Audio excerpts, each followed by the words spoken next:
All right, so for today's KBFIT 2.0 critiques Cameron, I'm going to do the Hexbar Deadlift. This is the actual deadlift or Hexbar Deadlift I did last Friday or this past Friday. And I chose this exercise because tomorrow I'm planning on recording a video talking about this concept, or this topic, not concept, of doing too much.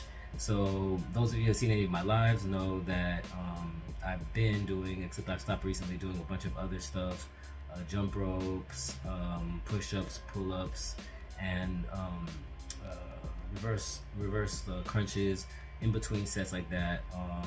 And not knowing, well, I did know how much it affected my workout, but I didn't know to which extent it affected my workout. Now, typically when I do the Hexbar deadlift, about 2 weeks ago, not 2 weeks ago, 2 times ago, the last time I did it, I increased the weight to 290 pounds. For some people that sounds like a lot, for some people that sounds like nothing, but that's where I've been at for 229 or 290 pounds on the Hexbar deadlift.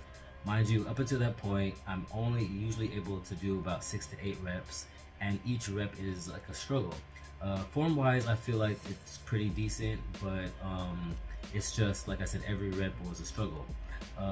More recently, I stopped doing all those things as part of my workout. I kind of either do them before my workout or after, more recently after my workout, so I'm not exhausted. And I noticed a significant difference in terms of even the form and the endurance of being able to do these Hexbar deadlifts. Now, if you guys don't know what Hexbar deadlift, think of them as like a regular barbell deadlift, but the reason why Hexbar deadlifts are a little bit different is instead of having the weight in front of you, right, where your shoulders are kind of more in a hunched over position, and if you don't do correctly, and you have to engage more muscles to try to keep yourself in a good posture. The Hexbar deadlifts keeps your shoulders in a more neutral or natural position, so they're not getting pulled forward, they're actually still by your side.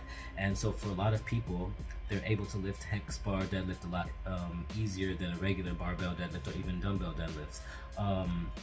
Sometimes they're also called trap bar. So trap bar and hex bar, they're pretty much synonymous. Hex bar is just probably because of the shape, it's 5 sides, I think, or 6. 1, 2, 3, 4.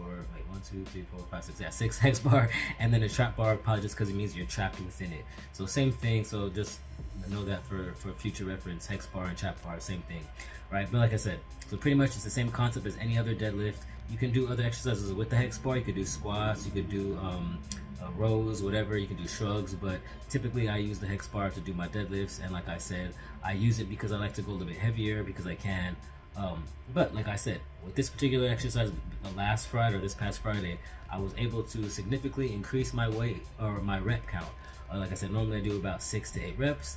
This week or this last Friday, I was able to do 10, 12, and 10. So my first set did 10, second set did 12, and the last set I did 10 reps. I was actually very surprised, and as you'll see from the first set, the shock on my face, well, maybe not the shock, but just the way my body moved was a lot different. Now, normally between each rep, it's almost like I have to reset, right? I have to reset and kind of, start over for each specific rep. This time, I was able to just kind of fluidly move through the reps, which means I probably should increase the weight the next time I do the exercise. Now, when it comes to deadlifts in general, I know it takes me a long time to start my set because it's a lot of, those of you that do any types of deadlifts or even Romanian deadlifts or any kind of lifting heavy, you have to mentally prepare because there's a lot to think about. You don't want to lose form, and more importantly, you don't want to hurt yourself. Every time I do deadlifts, I'm always scared that first lift I'm going to hurt myself. So I'm constantly reminding myself of everything to do, how to move my body, engaging my core, bracing myself, stuff like that. So it takes me a while to get started, but once I get started, I'm usually okay. With that being said, some of the key things I want to look out for in this particular one is I guess just my overall form in general. It's going to be the same thing. You're hinging at the waist, pushing your glutes back, thrusting them back forward. A couple of things that I think I could have done better, or one of the main things, I could have probably gone a lot slower. I think because I was shocked by how light it felt, I was kind of speeding through the workout when I should have, gone a lot slower. Anyways, I won't get too much into it. Let me just press play so we can watch. And action. see my face, my grimace at first, and then I'm just like, oh. And as you see, I'm just easily kind of just gliding through the motions, hinging back. I think my form is okay. Toes pointed straight ahead, feet about a little bit wider than hip width apart. And I probably could have done more reps than that, but because I wasn't mentally prepared that I was even going to go past 6 or 8, I stopped at 10 reps. But I think it overall, in terms of form, generally it was good. Like I said, the biggest issue for me here and for even the future sets, it was just going too fast. All right, with that being said, let's see set number 2. This is the one, and action. This is the one where I'm mentally preparing a little bit longer for this one. But I knew it wasn't going to be that bad. Once again, same speed as the one prior, going a little bit too fast. I think this is actually a little bit slower. Ironically, I did do 12 reps for this one.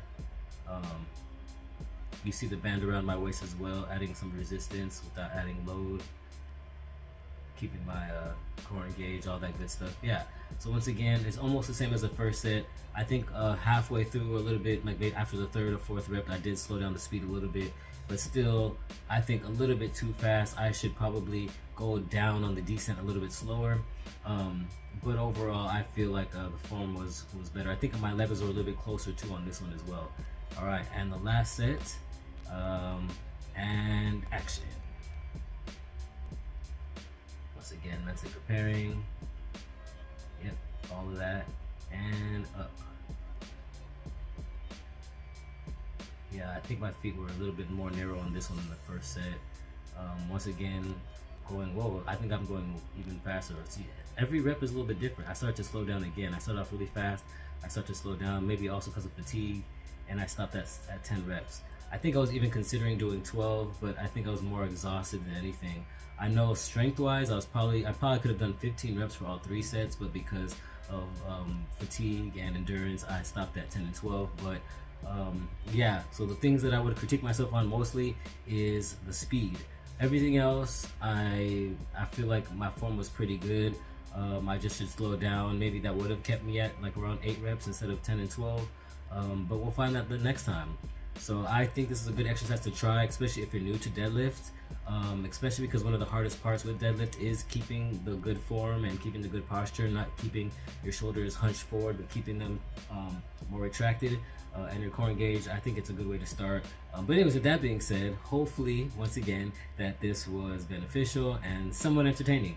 And so until the next time, I will catch you guys in the next video.